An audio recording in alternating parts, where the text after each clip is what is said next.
completed our 3 lessons from first guide and 3 lessons from footprint without feet. And now I'm going to start poem. But before starting it, I want to tell you a very important topic, that is figure of speech. Figure of speech is an important topic according to examination point of view. So first of all, you should have knowledge about it. So let us start.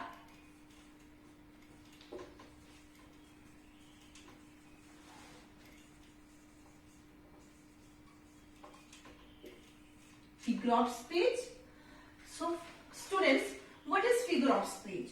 Words that we use to beautify our language. यानी कि हमारी language को beautify करने के लिए हम जो words use करते हैं उन्हें क्या कहा जाता है? फिगर ऑफ स्पीच कहा जाता है. ओके, और उनको और भी कुछ कहा जाता है. वो क्या क्या कहा जाता है? I told you in the 9th class, but now you are in 10th class, so I am going to revise it again. Okay, so listen very carefully.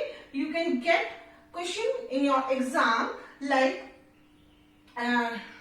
tell us the figure of speech, tell us the literary term, tell the literary device.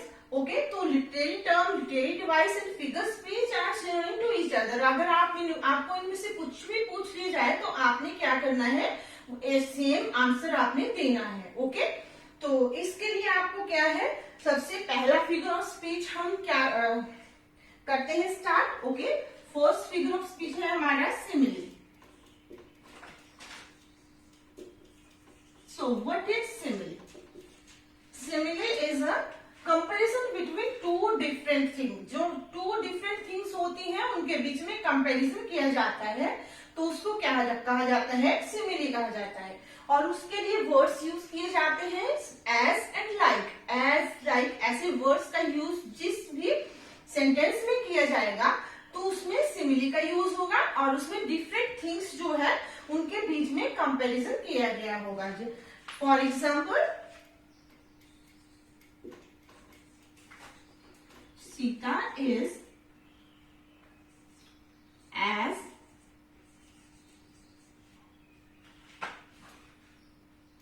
Beautiful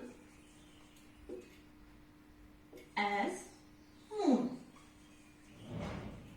okay, so Sita क्या है? यहाँ का सीता का comparison किसके साथ किया गया है? मून के साथ किया गया है. ठीक है, तो वो उसको क्या बोला गया है कि वो मून की तरह ब्यूटीफुल है.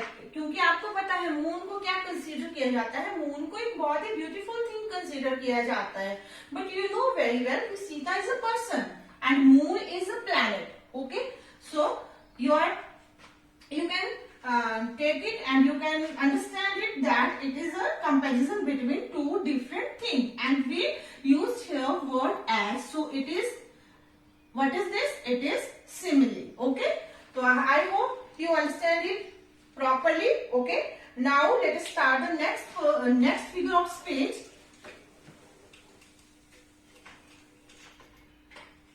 Next figure of speech है हमारा metaphor.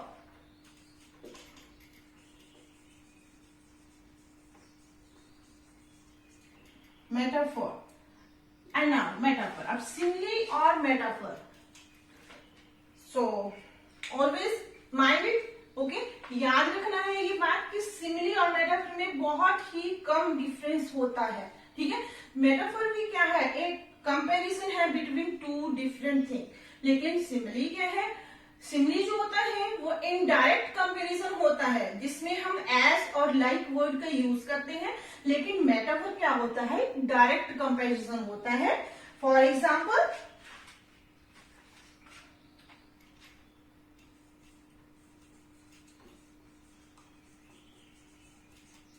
The camel is the ship of the desert. Okay, camel क्या है? कैमल का कंपैरिजन किसके साथ किया गया है? शिप के साथ किया गया है यहाँ पे. ओके, लेकिन यहाँ पे क्या है? we didn't use word as like. Okay, we call directly the ship of the desert. इसको डायरेक्टली हमने क्या बोला है, shape of the desert. Sometime I gave you example in the class when two students fight with each other, then we can say that you are like donkey, you are like monkey. Not like you are donkey, you are monkey. Then that is, what is that? That is metaphor. Okay. And when we say that you are like donkey, you are like monkey, तो वो क्या हो गया, वो simile हो गया. It is a very easy way to understand. Okay. ये थोड़ी सी मैं आपकी खुद की जो आपकी हरकतें हैं वो देख के मैं आपको बता रही हूँ, थोड़ा इसका ध्यान रखना है. ओके, ताकि आपको ज्यादा से ज्यादा इस चीज को अंडरस्टैंड कर पाओ आप. Okay, so I hope metaphor आपको क्लियर हो गया होगा कि मेटाफर क्या है, कि डायरेक्ट कंपैरिजन है. ओके, हम इसमें क्या नहीं करते हैं, एज वर्ड का यूज नहीं करते हैं, लाइक वर्ड का यूज हम नहीं करते हैं. उसी को क्या कहते हैं, मेटाफर कहते हैं. ठीक है, जब हम किसी को बोलते हैं you are like that, you are like this, तो क्या हो गया, सिमिली हो गया. बट जब हम बोलते हैं यू आर दिस मीन्स कि you can fill in the blank. Okay, कि क्या है क्या नहीं है, तो वो क्या हो गया, मेटाफर हो गया. Okay, let's start the next word.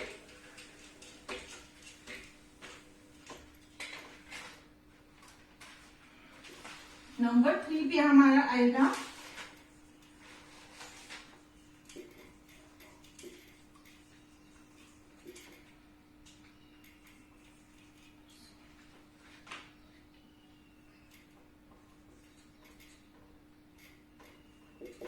Next है हमारा पर्सोनिफिकेशन. अब पर्सोनिफिकेशन क्या होता है, it's a very very easy, very simple and easy figure of speech. Okay, बहुत ही इजी लिटरेरी डिवाइस है ये.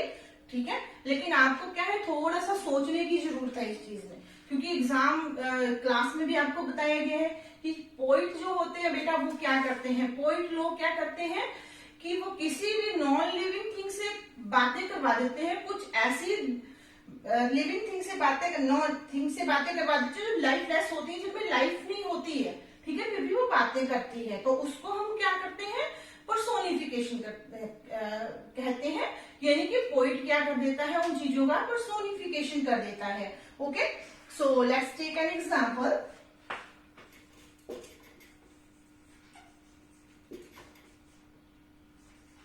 Rain is singing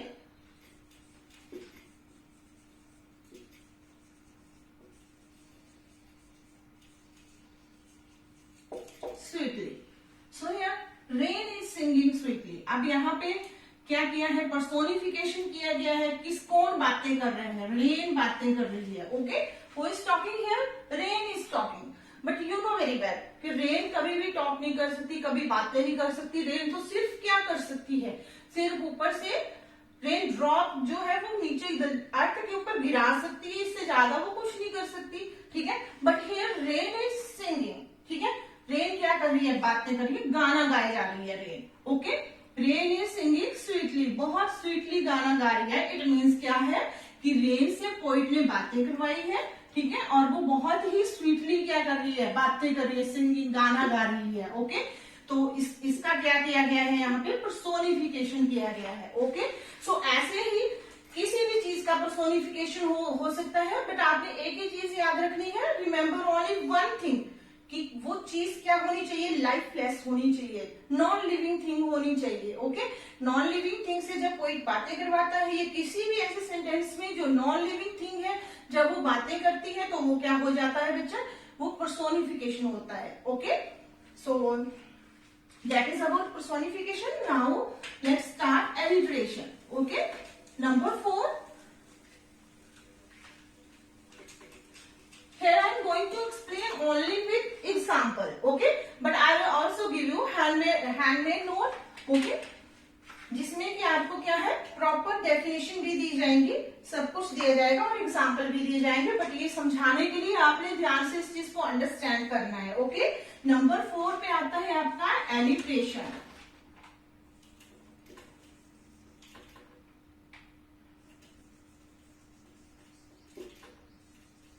alliteration. Now what is alliteration? Alliteration क्या होता है? अब इस एलिट्रेशन क्या होता है बेटा, एलिट्रेशन होता है जब कॉन्सोनेंट की साउंड को बार बार रिपीट किया जाता है. Consonant you know, very well. What is consonant? We have only 5 vowel. Okay, we have only 5 vowel in English alphabet. Okay, but consonant कितने हैं? बाकी जो बचते हैं वो सारे के सारे यानी 21 कॉन्सोनेंट है। जो कॉन्सोनेंट की इनिशियल साउंड कॉन्सोनेंट की होगी तो उसको क्या कहेंगे, और वो बार बार रिपीट होगी किसी सेंटेंस में, उसे हम एलिटेशन कहेंगे। I am going to give you an example.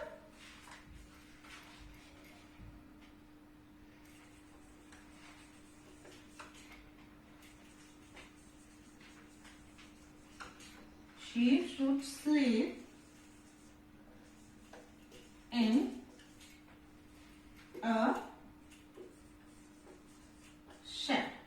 Okay, so here this is an example for you. Now look at the example. I told you about the repetition of consonant sound. Okay, repetition बार बार जो है consonant की sound, जैसे s, s, s and s।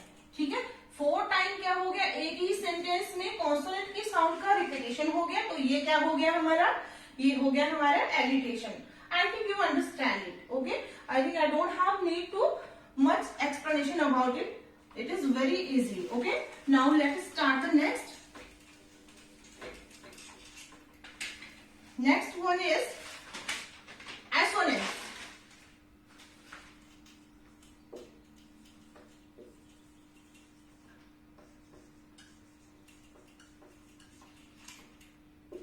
And now what is assonance? Assonance same as consonant, sorry alliteration. Okay, अब ये दोनों same कैसे है, इसीलिए मैंने ये सेम पहले एलिटेशन बता दिया, साथ ही आपको एसोनेंस के बारे में बता रही हूँ, क्योंकि बेटा उसमें क्या होती है, उसमें इंपॉर्टेंट होती है हमारी जो साउंड होती है वो कॉन्सोनेंट की साउंड पे फोकस किया जाता है। कॉन्सोनेंट की साउंड जो स्टार्टिंग में इनिशियल जो वर्ड होता है वो कॉन्सोनेंट होता है, जबकि एसोनेंस में ऐसा नहीं होता। एसोनेंस में क्या होता है, इनिशियल वर्ड कॉन्सोनेंट होगा, जबकि बिटवीन में क्या होगी, सारी की सारी मैक्सिमम साउंड जो होगी वो वोवेल की साउंड आएगी। ओके, तो उसी को हम क्या कहेंगे, एसोनेंस कहेंगे। Example,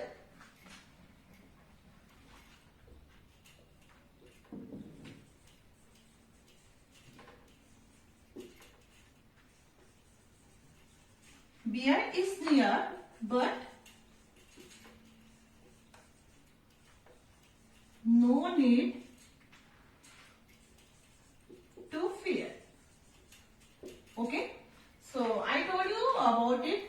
initial sound, initial sound क्या होती है, इनिशियल होता है जो स्टार्टिंग अल्फाबेट होता है, that is called initial. Okay, तो एलिटेशन में क्या थी, इनिशियल साउंड क्या थी, कॉन्सोनेंट की थी, तो इसमें भी इनिशियल तो कॉन्सोनेंट ही है, इनिशियल स्टार्टिंग तो कॉन्सोनेंट की है, लेकिन आप देखेंगे कि वर्ड्स के बीच में ये देखो बियर, नियर, ओके, फियर, तो इसमें ये ज्यादा मैक्सिमम साउंड किस चीज की आ रही है, हमारी वोवेल की साउंड आ रही है। तो वोवेल की साउंड का जब बार बार रिपीटेशन होगा, ओनली वोवेल की साउंड का रिपीटेशन बार बार होगा, तो उसको क्या बोलेंगे हम, एसोनेंस कहा जाएगा उसको, और वो सेम साउंड का रिपीटेशन होगा वोवेल साउंड का, सिर्फ क्या है, कॉन्सोनेंट से स्टार्टिंग होगी। ओके, बट सेम कॉन्सोनेंट नहीं होंगे, डिफरेंट कॉन्सोनेंट डिफरेंट होंगे, सिर्फ जो बिटवीन इसके बिटवीन टू कॉन्सोनेंट के बिटवीन की जो साउंड है वो सेम है। ओके, बाकी जो वोवेल है स्टार्टिंग का जो इनिशियल कॉन्सोनेंट है वो क्या है, वो अलग है, ओनली वोवेल सेम है,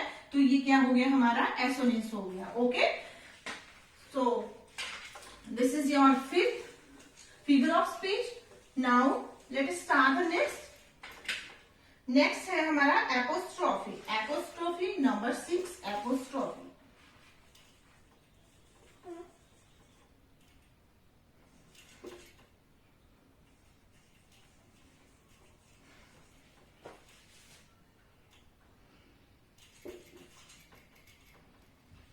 ओके बेटा, एपोस्ट्रोफी क्या होता है, एपोस्ट्रोफी होता है किसी को एड्रेस करना, किसी को बुलाना किसी चीज से। Okay, to address somebody.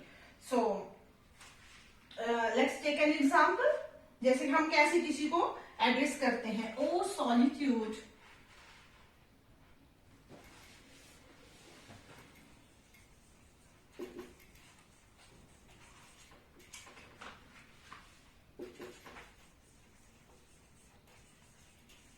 Where are the charms. Okay बेटा, तो इसमें क्या है, सॉलिट्यूड को बोला जा रहा है। सॉलिट्यूड क्या होता है, अकेलापन होता है, ठीक है, उसको एड्रेस किया जा रहा है। O solitude where are the charm, कि चार्म कहाँ है सॉलिट्यूड, ठीक है। मतलब कि आपने सिंपल सी बात क्या रखनी है याद एपोस्ट्रोफी की, किसी को एड्रेस करना, किसी को बुलाना, उसको क्या बोलते हैं, जब किसी को बुलाया जाएगा, किसी को एड्रेस किया जाएगा और आपसे पूछ लिया जाएगा कि what is the figure of speech here और what is the literary device used in the line, then you will write apostrophe. Okay, otherwise मैं आपको एक सिंपल सी बात बता दूं कि ये वाला जो एपोस्ट्रोफी जो है ये बहुत कम आता है। मैक्सिमम आपको पर्सोनिफिकेशन, मेटाफर, सिमिली, ये एलिटेशन जो है वही बार बार रिपीट होते हैं, बट फिर भी आपने इन चीजों को क्या करना है, दिमाग में रखना है, भूलना नहीं है। ओके, इसको ध्यान से अंडरस्टैंड करना है। ओके, और next figure of speech is hyperbole. Number 7,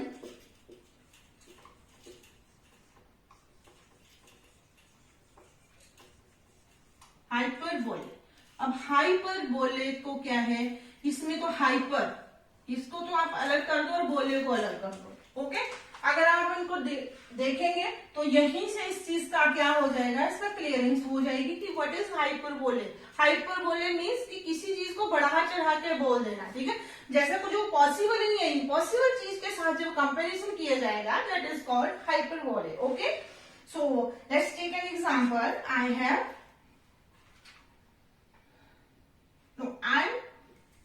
I'm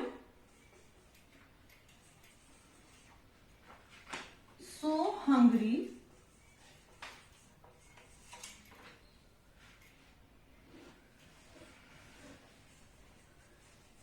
I could eat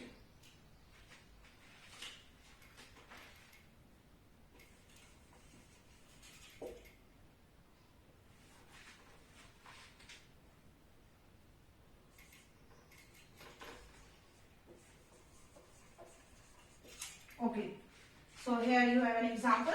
I'm so hungry that I could eat a horse. ठीक है, कि मैं इतना ज्यादा हंग्री हूं कि मैं क्या कर सकता हूँ, एक घोड़े को खा सकता हूँ। अभी आप यू नो वेरी वेल कि कोई क्या कभी घोड़े को खा सकता है, नहीं खा सकता, ठीक है। इट इज इम्पॉसिबल कि कोई पर्सन, कोई इंसान किसी हॉर्स को खा ले, लेकिन बोलने के लिए कि मैं तो इतना हंग्री हूँ, इतना हंग्री हूँ कि मैं क्या करूँ, I can eat I could eat a horse.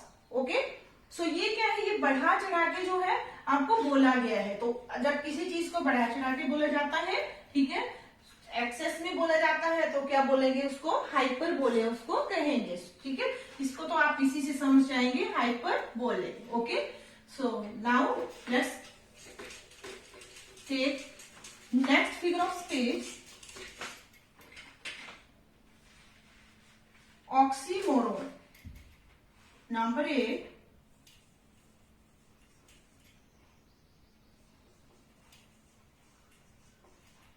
Oxymoron. अब ऑक्सीमोरोन क्या होता है, इस चीज को आपने समझना है। ऑक्सीमोरोन क्या होता है बेटा, ऑक्सीमोरोन होता है एक ऐसा फिगर ऑफ स्पीच जो कि जिसमें क्या होता है, टू अपोजिट आइडियाज जो है, अपोजिट आइडियाज क्या कर किया जाता है, उनको एक जगह रख दिया जाता है। टू अपोजिट आइडियाज होते हैं जो बिल्कुल डिफरेंट होते हैं एक दूसरे से। ओके, जैसे मैंने आपको एग्जाम्पल भी दिया था, अभी मैं फिर से एक एग्जाम्पल देती हूं। मैं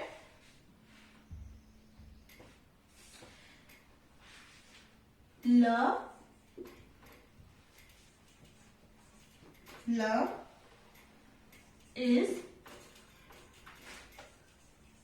bitter, love is bitter sweet। Yes, तो क्या बताया गया है, लव इज बिटर स्वीट।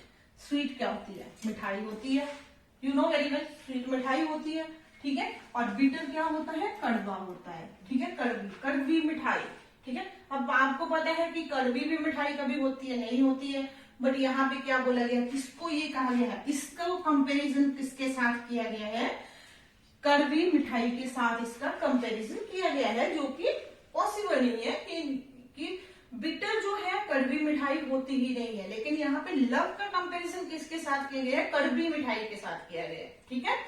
सो ये क्या है हमारा ऑक्सीमोरोन, जब टू ऐसी चीजों का कंपैरिजन किया जाता है जो कि क्या होती है, बिल्कुल ही इम्पॉसिबल होती है, एक दूसरे से बिल्कुल ही अपोजिट होती है, ओके। और ये कंपैरिजन क्या होता है इनका, इसको क्या कहा जाता है, ऑक्सीमोरोन कहा जाता है, okay. And now I am going to tell you the last figure of speech here, okay, and the name of this figure of speech, ono number 9.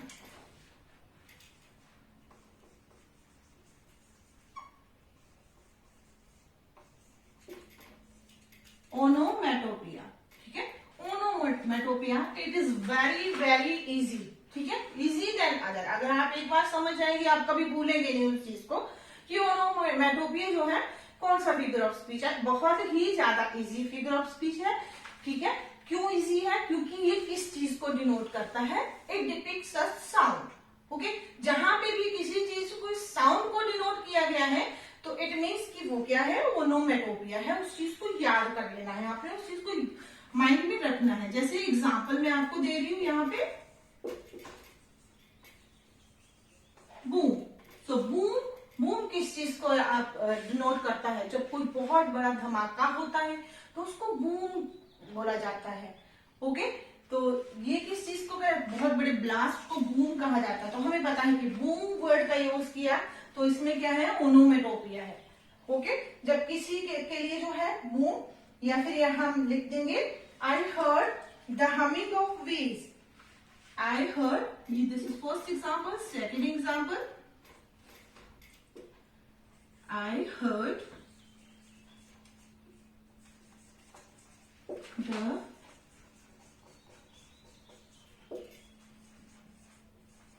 humming of the bees. So here भी क्या है, word क्या use किया गया है इसमें, humming word का use किया गया है। हमिंग वर्ड किसके लिए, जब बीज जो है गुनगुनाती है, गाना गाती है, यानी कि उनकी साउंड को क्या कहा गया है, कि मैंने हमिंग ऑफ वर्ड बीज सुनी, ठीक है। तो हमिंग की साउंड क्या, बीज की साउंड को कहा जाता है हमिंग, ओके। तो बीज क्या करती है, हम करती है, इट मीन्स कि इस लाइन में कौन से फिगर ऑफ स्पीच का यूज किया गया है, ओनोमेटोपिया का यूज किया गया है। So student, that's all about the figure of speech, okay, and I'm going to give you some notes related to this topic, and you have to note down on your notebook. Thank you and